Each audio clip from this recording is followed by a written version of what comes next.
Okay masters, as యూజువల్గా ముందు మనము పాత్ టు పీస్ జ్ఞానబోధ తర్వాత మెడిటేషన్ చేస్తున్నాం. సో నిన్న మనం ఏం చెప్పుకున్నాము? వికల్పాలు, మనసులో ఉండే వికల్పాలు, మనసులోని వికల్పాలు పోవాలి అంటే దేవుని రాజ్యంలో ప్రవేశించాలని మనం చెప్పుకున్నాం. అంటే ఆత్మతో కనెక్ట్ అవ్వాలి. దేవుని రాజ్యం ఎక్కడుంది? మన లోపల ఉంది. అది దాని గురించి చెప్పుకుంటున్నాం, కంటిన్యూ చేస్తున్నాం. ఆత్మరాజ్యము లోపల ఉంది. ఏమిటో చూద్దాం.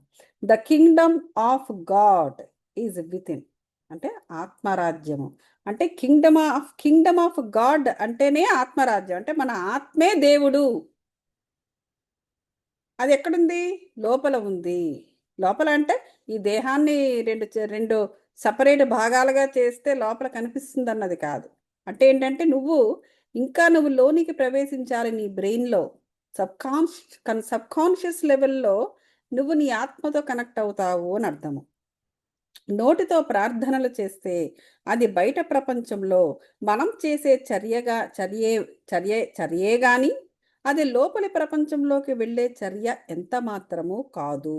చూసారా, మనం ప్రార్థనలు చేస్తుంటాము, మంత్రాలు చదువుతూ ఉంటాము, లేకపోతే ఇలా ఎన్నో చేస్తూ ఉంటాం బహిర్గతంగా బాహ్య ప్రపంచంలో.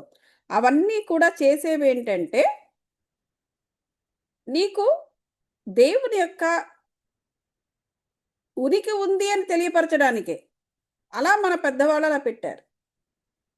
ఇంకా అది ఒకసారి తెలుసుకున్న తర్వాత నువ్వు చేయాల్సింది ఏంటంటే ఆ దేవుడు ఎక్కడున్నాడని నువ్వు అన్వేషించాలి. ఎంతకాలం అని నువ్వు నీ జీవితాంతం కూడా దేవుడు ఉన్నాడా లేదా అనే ప్రశ్నతోనే ఉంటావా? నీకు ఆ ప్రశ్న ఉన్నప్పుడే కదా ఉన్నాడు ఉన్నాడు ఉన్నాడు అని తెలుసుకోవడానికి చేసే ప్రొసీజర్స్ అలా నువ్వు ఫాలో అవుతావు. ఒకసారి నువ్వు ఉన్నాడు నీకు తెలిసిపోయిన తర్వాత నువ్వు ఎక్కడున్నాడని నువ్వు అన్వేషించాలి. అది చేయటం లేదు మానవులు. ఎప్పుడు కూడా ఆ ప్రాసెస్ దగ్గర ఆగిపోతారు. ఎప్పుడు కూడా 2 ఒత్తులు వేయాలా అంటే 3 ఒత్తులు వేయాలా అంటే 1 ఒత్తు వేయాలండి. ఆ ఒత్తుల దగ్గర ఆగిపోతారు. ఎన్నో ఒత్తులు ముందు వేయి ముందుకెళ్ళు. ఎన్నో ఒత్తులు వేసి ముందుకెళ్ళు. అక్కడే ఆగిపోతారు. నైవేద్యం ఎన్ని రకాలు పెట్టాలండి? 3 రకాలు పెడితే చాలా అండి? 5 రకాలు 9 రకాలు పెట్టమంటారా?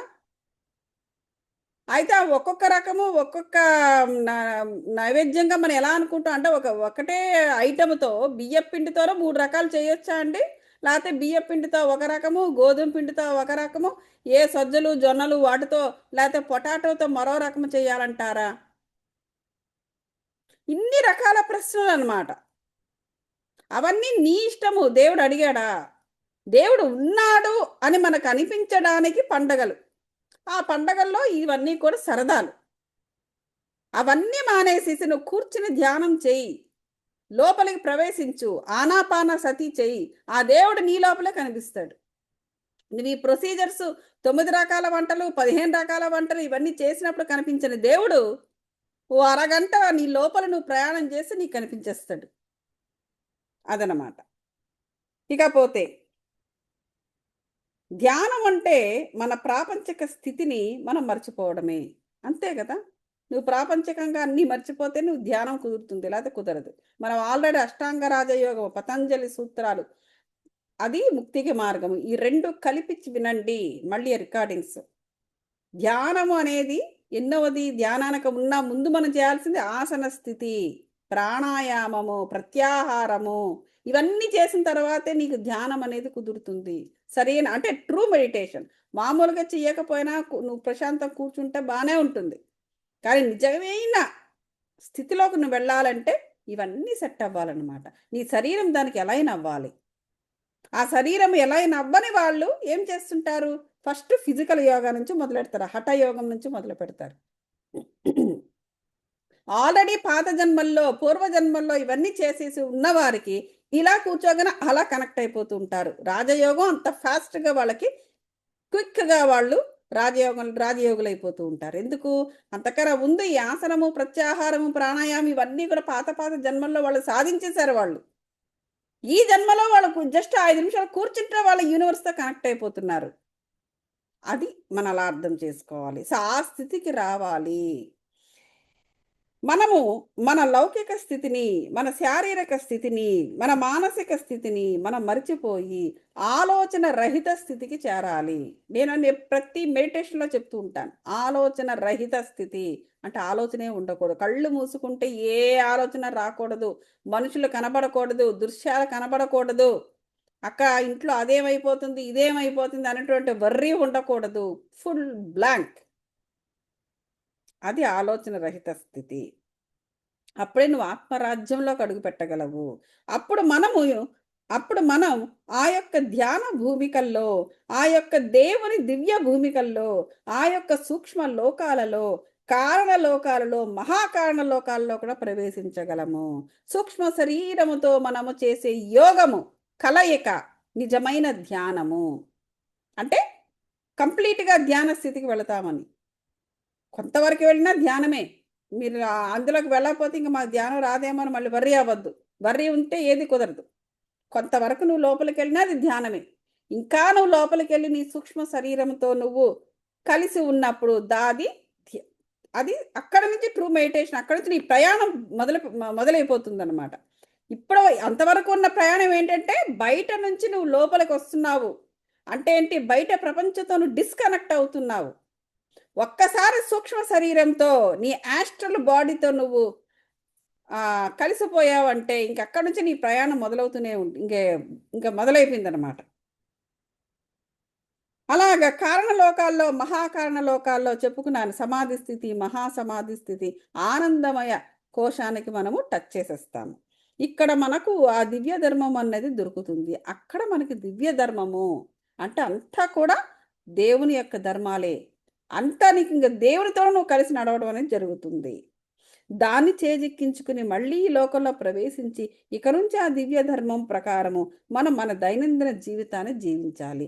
ఒక్కసారిగా ఆ లోకాలకు వెళ్ళి అక్కడ దివ్య ధర్మాన్ని మనం చేజెక్కించుకుని మళ్ళీ బ్యాక్కి వచ్చి ఆ ధర్మాన్ని ఎస్టాబ్లిష్ చేసుకుని జీవితాన్ని జీవించాలి. అప్పుడే నీకు జీవితం ఒక వరం అవుతుంది.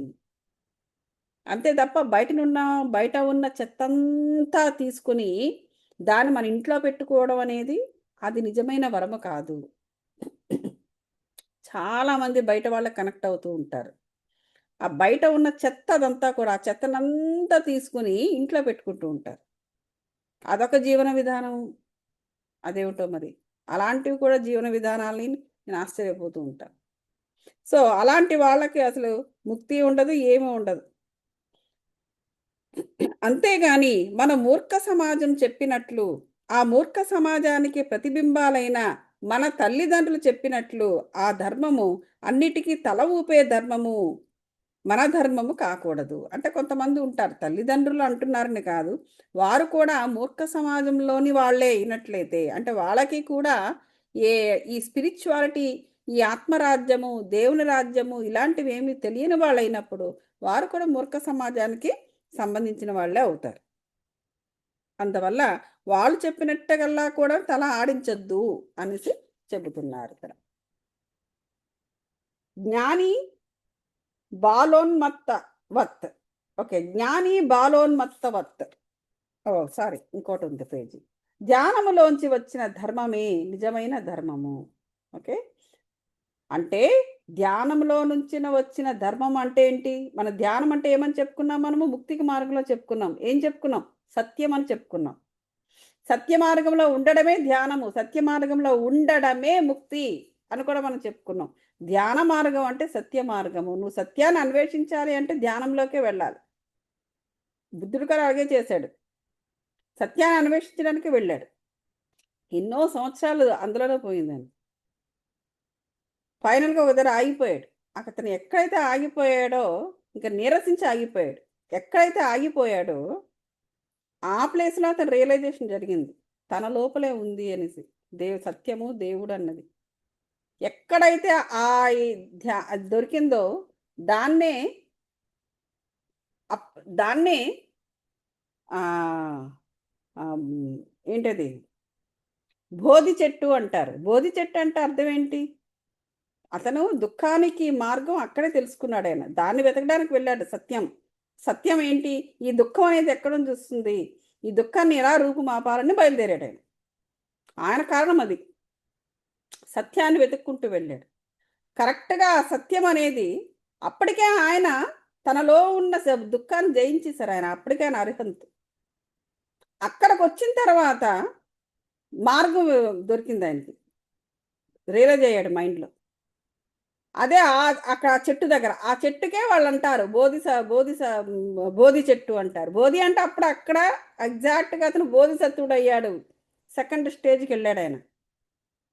అంటే తన చుట్టూ వ్యవస్థలో ఉన్న వారి యొక్క దుఃఖాన్ని కూడా నిర్మూలించగలిగే మార్గం అతనికి అక్కడ తట్టిందనమాట. అందుకే అతను అక్కడ, అది బోధి చెట్టు, ఆ చెట్టు దగ్గర. అందుకే ఆ చెట్టు బోధి చెట్టు అయింది, ఈయన బోధిసత్వుడు అయ్యాడు అక్కడ. ఇంకా అక్కడి నుంచి ఆయన మహాపరినిర్మాణానికి కంకణం కట్టుకున్నాడు. బుద్ధుడు కంప్లీట్గా అయిపోయి ఇంక అక్కడ నుంచి ఆయన జన్మరాహిత్యం పొందాడు. అది అంతే తప్ప సపరేట్గా బోధి చెట్టు అనేది ఎక్కడా లేదు. ఆయన ఎక్కడైతే ఏ చెట్టు దగ్గర అయితే అతను బోధిసత్వుడు అయ్యాడో అదే దర్గా పేరు. అయితే 3వ కన్నుతోనే మనం దేవుని రాజ్యంలో ప్రవేశిస్తాము. లోపలికి ప్రయాణించడం అంటే అర్థం ఏంటి? ధ్యానంలో ఉంటాము, కానీ ధ్యానంలో నువ్వు అంతర్ విషయాలన్నీ గ్రహిస్తూ ఉంటావు. ఎలాగా? మరి ఈ 2 కళ్ళు లోపలికి, అంటే ఈ 2 కళ్ళు బయటకే చూస్తున్నా ధ్యానం చేసేటప్పుడు, నువ్వు నిజమైన ధ్యానంలోకి వెళ్ళినప్పుడు ఈ 2 కళ్ళు యొక్క కాన్షియస్నెస్ కూడా లోనికి ఇన్వాల్వ్ అవుతుంది. ప్లస్ ఈ పైనున్న 3వ కన్ను, మొత్తం 3 కళ్ళు లోపలికి ఇన్వాల్వ్ అవుతాయి. ఎప్పుడైతే ఈ 3వ కన్ను యాక్టివేట్ అయిందో ఈ 2 కళ్ళు కూడా లోనికి ఇన్వాల్వ్ అవుతాయి. అన్ని కళ్ళకి కూడా లోపలికి బయటికి చూసే చైతన్యం ఉంది. చాలామందికి తెలియదు ఇది. ఎప్పుడైతే 3వ కన్ను నీకు యాక్టివేట్ అయిందో ఈ 2 కళ్ళు కూడా దాని మాట వింటాయి. అప్పుడే, అందుకే నేను అనేది ఆలోచన రహిత స్థితి అంటే ఇంకేమీ చూడవన్నమాట. ఈ 2 కళ్ళు అంటే ఈ 2 చర్మచక్షువులు అన్నమాట. ఇవి భౌతిక శరీరానికి సంబంధించిన కళ్ళు. ఈ 2 కళ్ళు రూపాంతరం చెంది ఒకటే కన్ను అవుతుంది. అదే నేను చెప్పాను ఇప్పుడు. ఎప్పుడైతే 3వ కన్ను తెరుచుకుందో ఈ 2 కళ్ళ యొక్క కాన్షియస్నెస్ చైతన్యం కూడా మారిపోతుంది. మొత్తం మూడు లోపలికే చూస్తాయన్నమాట. అందువల్ల నీకు అంతర్ విషయాలను అర్థం చేసుకుంటూ ఉంటావు. అంతర్ దృశ్యాలను చూస్తూ ఉంటావు. యాస్ట్రల్ మాస్టర్స్తో కనెక్ట్ అవుతావు. దివ్యమైన సోల్స్తో కనెక్ట్ అవుతావు. యోగులు వీళ్ళందరూ కూడా ఈ కారణలోకాలు, మహాకారణాలు, ఈ 3 నుంచే వాళ్ళు వెళ్ళిపోతారు. అవన్నీ వాటన్నిటికీ సూక్ష్మ శరీర యానాలు కూడా చేస్తూ ఉంటారు. యాస్ట్రల్ సోల్స్ బయటకు వెళ్తూ ఉంటాయి. మనం అది చూస్తూ ఉంటాం. ఈ స్థూలకాయం చూస్తూ ఉంటుంది. అక్కడ ఉన్న సూక్ష్మ శరీరాల బయటకు వచ్చి 10,000 అడుగుల్లో కనిపిస్తూ ఉంటాయి. అది ఎలా చూస్తున్నావు నువ్వు? ఈ 3 కళ్ళకి కూడాను ఇంకా బాహ్య ప్రపంచంతో కనెక్షన్ ఉండదు. ఆ 3 కూడా ఆ లోకంతో కనెక్ట్ అయిపోతాయి. అందువల్ల చూడగలుగుతున్నావు. ఇది నువ్వు ఎప్పుడైతే నీ 3వ కన్ను అనేది నీకు యాక్టివేట్ అయిందో నీలో నీ ఇది జరుగుతుంది. అది అప్పటి నుంచి దానికి పేరేంటి? జ్ఞానచక్షువు. జ్ఞానచక్షువు. ఈ 3 కళ్ళు ఒక కన్నే అయిపోతుంది, ఒక చక్షువే అయిపోతుంది. జ్ఞానాన్ని బోధించే చక్షువు అయిపోతుంది అప్పుడు. అదనమాట. ధ్యానంలో ఈ 2 కళ్ళు మూసుకుంటాం మనము. ధ్యానంలో ఈ 2 కళ్ళుతోని పని లేదు. ఇదే మళ్ళీ చెప్తున్నా. అదే దివ్య దృష్టి, ఏకమైన కన్ను. దివ్య చక్షువు గురించి ఎంత అద్భుతంగా ప్రవచించారో Shri Jesus. Unless thine 2 eyes become one, you cannot enter the kingdom of God. ఆయన తన మాటల్లో ఏం చెప్పారంటే, అన్లెస్ థైన్ అంటే అప్పుడు ఇంగ్లీష్ అలాగే ఉంటుంది. ఈ 2 కళ్ళు కూడా ఒక కన్ను అయితే తప్ప, ఈ 2 కళ్ళు కూడా ఒక కన్ను అంటే ఈ 3వ కంటితో కలిసిపోతే తప్ప, జ్ఞాన చక్షువుగా అది ఒక కన్ను ఏకకన్ను అయితే తప్ప నువ్వు దేవుని యొక్క రాజ్యంలోకి నువ్వు అడుగు పెట్టలేవు. దేవుని రాజ్యంలో ప్రవేశించాలంటే మనం 3వ కన్ను కలిగే ఉండాలి. అది నీకు ఈ 3వ కన్ను కలిగే ఉండాలంటే కలిగే ఉంటాము. అది యాక్టివేట్ అవ్వాలి, లేకపోతే లాభం లేదు. ఈ 2 కళ్ళతో బయట ప్రపంచంలోనే ఉండిపోతాం. ఈ 2 కళ్ళకి మరో ఉపయోగం ఉంది అని ఆ 2 కళ్ళకి కూడా తెలియాలి. అంటే నీకు 3వ కన్ను యాక్టివేట్ అవ్వాలి. ఆ 3వ కన్నుతో ఈ 2 కళ్ళ యొక్క చైతన్యం కలిసిపోయి జ్ఞానచక్షువు ఏకకన్ను అయిపోవాలన్నమాట. 3వ కంటితోనే, ఆ దివ్య చక్షువుతోనే మనం దేవుని రాజ్యంలో ప్రవేశిస్తాము. అదే ఎంట్రీ టికెట్. అది లేకపోతే లోనికి ప్రవేశం జరగదు అని అది అది సంపాదించుకోవాలి ధ్యానం ద్వారా. చిత్త వృత్తి నిరోధించాలి. శ్వాస మీద ధ్యాస. చిత్త వృత్తి అంటే ఏంటో ఆలోచనలే. శ్వాస మీద ధ్యాస ద్వారా, ఆనాపాన సతి ద్వారా ఈ యొక్క శ్వాస మీద ధ్యాస అన్న దాన్ని జీసస్ అందరికీ చెప్పే ఉన్నారు. ఆనాడు ఆయన కూడా చెప్పారట శ్వాస మీద ధ్యాస అని. అయితే ఆ సత్యము పుస్తకాల్లో నిక్షిప్తం చేయబడలేదంట. చూడండి ఆ బైబిల్స్‌లో లేవట. మరేమిటో ఎందుకో మరి తెలీదు. ఆయన ధ్యానం చేశారు 41 రోజులు అది ఇది అవన్నీ రాసున్నాయి గానీ, అసలు ధ్యానం అంటే ఏముంటది? ఎలా చేశారు అన్న విషయము రాయలేదట. మరి ఎందుకో మరి. అయితే మన పిరమిడ్ మాస్టర్స్ మటుకు అంతా తెలుసుకున్న వాళ్ళము. మనం తెలుసుకు మొట్టమొదటిగా దీన్ని గౌతమ బుద్ధుడు మనకిచ్చాడు. ఈ శ్వాస మీద ధ్యాసను, ఈ ఆనాపాన సతిని. అది. యాక్చువల్‌గా జీసస్ కూడా ఇదే చేశాడు. బుద్ధుడి కన్నా ముందు కదా! బుద్ధుడి కన్నా ముందొచ్చిన వాడు జీసస్.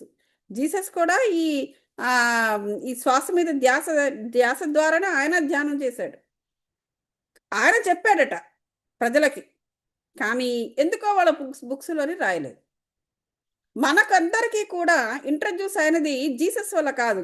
గౌతమ బుద్ధుని వల్ల బయటకొచ్చిందది. అది. ఆయన తను పాలీ భాషకు సంబంధించిన వాడు గాబట్టి, ఆ పాలీ భాషలో ఆనాపానసతి అనేది చెప్పడం జరిగింది.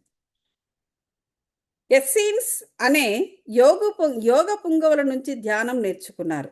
ఇది. ఎవరు జీసస్ క్రైస్ట్ ఎవరి నుంచి ధ్యానం నేర్చుకున్నారట ఆనాడు?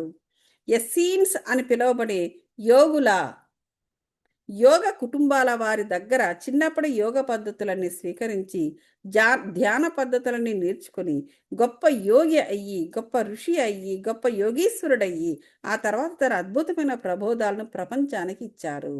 చూసారా? జీసస్ చాలా థింగ్స్ రాయలేదు యాక్చువల్ చెప్పాలంటే జీసస్ గురించి. ఎక్కువ అతను కరుణ, అతని కారుణ్యాన్ని ఏ విధంగా చూపించాడు ప్రజల మీద, అతనికి శాంతము అవి చెప్పారు ఎక్కువగా. కానీ ఆయన చేసిన యోగ పద్ధతులు మేబీ తెలిసే ఉండొచ్చు. పోప్స్‌కి వాళ్ళందరికీ కూడా ఆయన యాక్చువల్ ఇవన్నీ కూడాను.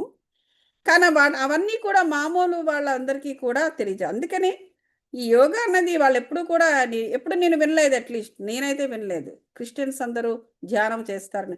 ప్రార్థన చేస్తారు వాళ్ళు. కూటములు నడుపడము, ప్రార్థనలు చెయ్యడము, చర్చెస్ నడపడము. ఈవెన్ అమెరికాలో కూడా అవే తప్ప ధ్యానము చేస్తున్నారు. ధ్యానంలో ఉన్నారు. ఇలాంటి మాటలు ఎప్పుడు వినలేదు. ఎందుకంటే వాళ్ళకి ఆ ప్రబోధం లేదు. కానీ జీసస్ చేశాడు. అది.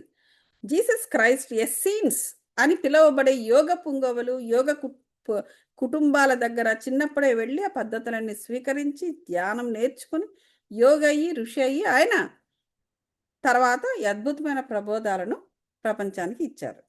ప్రపంచాన్ని సరిచేయ పూరినవాడు మొట్టమొదటిగా తనను తాను సరిచేసుకోవాలి. అది. ప్రపంచాన్ని సరిచేయాలి అనుకున్నవాడు మొట్టమొదట తనని తాను సరిచేసుకోవాల్సి ఉంటుంది.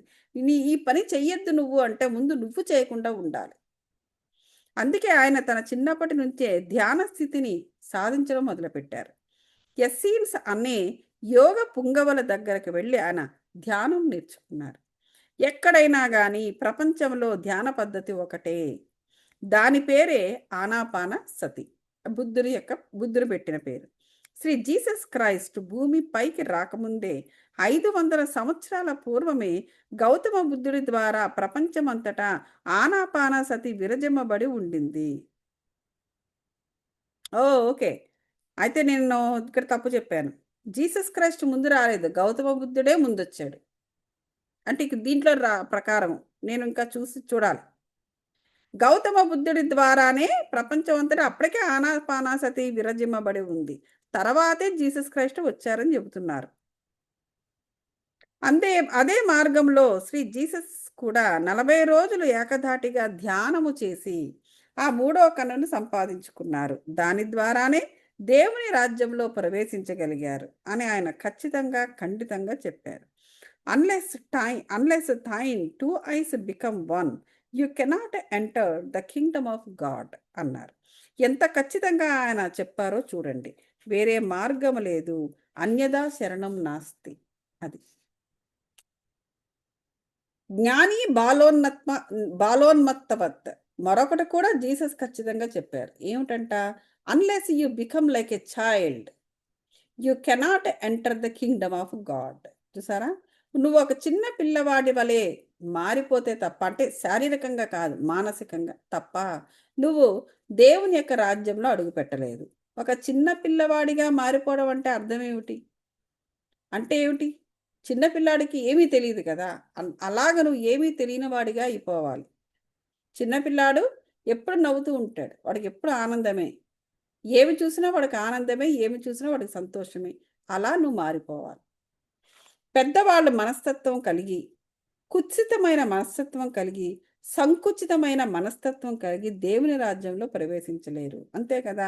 మన పెద్దవాళ్ళు అవుతున్న కొలది బయట ప్రాపంచికంగా ఉన్న బిలీఫ్ సిస్టమ్స్ అన్నిటిని పుణికిపుచ్చుకొని, అదే కరెక్ట్ అనుకొని, మన కుత్సితమైన భావాలతోటి, సంకుచితమైన మనస్తత్వాలతోటి, లేకపోతే ద్వంద్వమైన భేదాలతోటి పెద్దవాళ్ళుంటారు.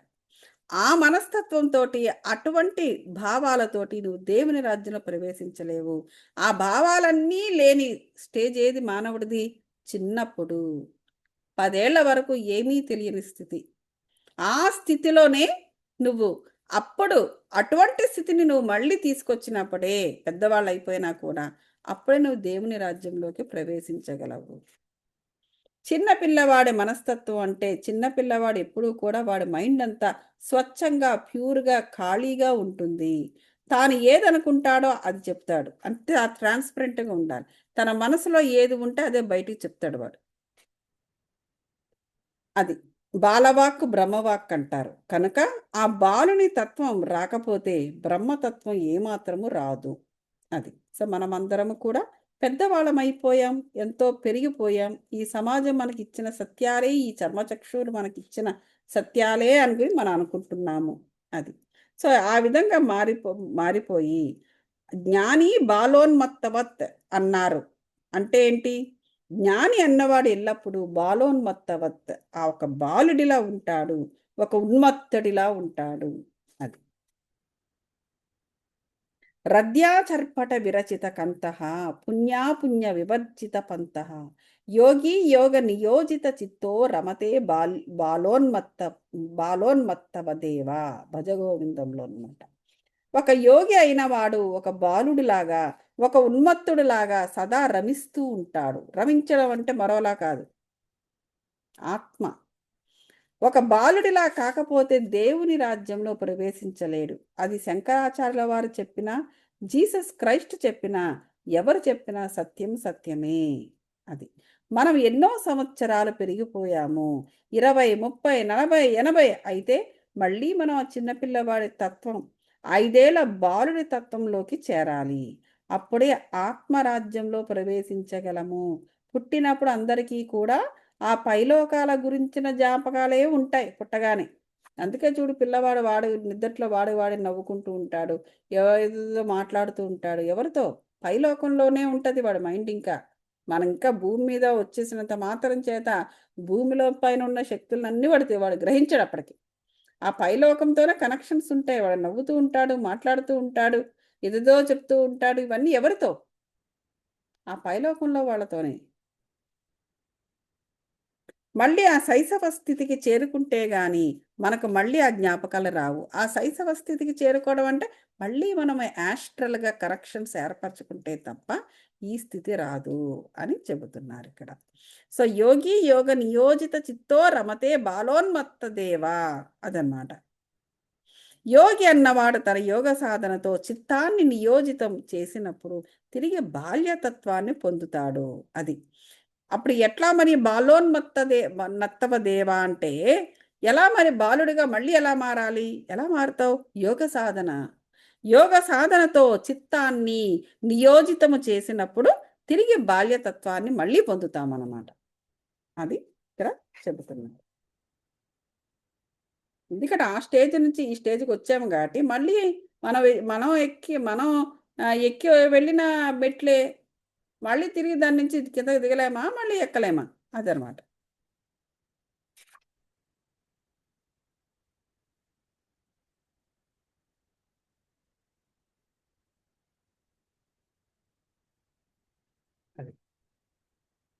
ఓకే. ప్రతి శిష్యుడు కూడా గురువుని మించిన శిష్యుడు కావాలి. ఈరోజు మనము కింగ్డమ్ ఆఫ్ గాడ్ గురించి అది లోపల ఉంది. ఇవన్నీ మనం చెప్పుకున్నాం. అది మూడవ కన్నే దానికి ఎంట్రీ అని ఇవన్నీ చెప్పుకున్నాం గదా! ఇదంతా కూడా ఇది సత్యము. సో, ఇప్పుడేంటి? మనకి ప్రతి శిష్యుడు కూడా గురువుని మించిన శిష్యుడు అవ్వాలంటే ఎవరా శిష్యులు? మనమే. పిరమిడ్ మాస్టర్లు అందరూ కూడా జీసస్ క్రైస్ట్ గారి అపర శిష్యులే. మనందరము గురువు గారంత వాళ్ళం కావాలి. గురువుని మించిన వాళ్ళం కూడా కావాలి. అందుకే నేను ఏది సాధించానో నాకన్నా మీరంతకన్నా ఎక్కువ సాధించగలరు. You can become far greater than me అని అన్నారట శిష్యుడు. ఎవరు? జీసస్. జీసస్ ఏమన్నారట? సేమ్ ఇప్పుడు నేను చెప్పిన మాటలే చెబుతూ, నాకన్నా మీరు ఇంకా ఎదగాలి, ఎదుగుతారు. అప్పుడే మీరు నా శిష్యులు. You can become far greater than me అన్నారంట జీసస్. మన లక్ష్యము ఆయన అధిగమించడమే. ఆయన చెప్పింది అదే. నన్ను మీరు దాటడమే మీ లక్ష్యం. నన్ను నన్ను మించిన శిష్యులు అయిపోవాలి మీరు. అదే మీ లక్ష్యం అన్నారట. ఆయన మాటలే అవన్నీ. ప్రతి శిష్యుడు కూడా గురువుని మించిన శిష్యుడు అవ్వాలి అన్నదే జీసస్ యొక్క ప్రబోధము.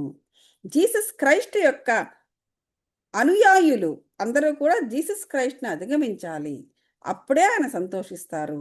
ప్రతి తండ్రి కూడా తన కొడుకులు తనకన్నా ఎక్కువ గొప్పవాళ్ళు కావాలని కోరుకుంటారు కదా! అది. సో, ఇక్కడ ఏం తెలుసుకున్నాము? జీసస్ ఏ విధంగా తన శిష్యులకు ప్రబోధించారు. నన్ను మించిన వాళ్ళు అయిపోవాలి మీరు. నన్ను నన్ను నేను గురువుని మించిన శిష్యుడు అనిపించుకోవాలి మీరు. అదే నేను కోరుకుంటున్నది. అప్పుడే నాకు సంతోషము అని ఆయన తన మాటల్లో ఆనాడు శిష్యులకి చెబుతూ ఉండేవారు. జీసస్ యొక్క 2 దివ్య ఆదేశాల గురించి మనం రేపు చెప్పుకుందాం. ఓకే. రేపు రేపు చెప్పుకుందాం. Okay masters. మెడిటేషన్ చేద్దాము. వెన్నెముక నిటారుగా పెట్టండి మాస్టర్స్. ఆలోచన రహిత స్థితిలో ఉంటూ శ్వాస మీద ధ్యాస పెట్టండి. అలాగే ఆసన స్థితి వేసుకుని కూర్చోండి మాస్టర్స్.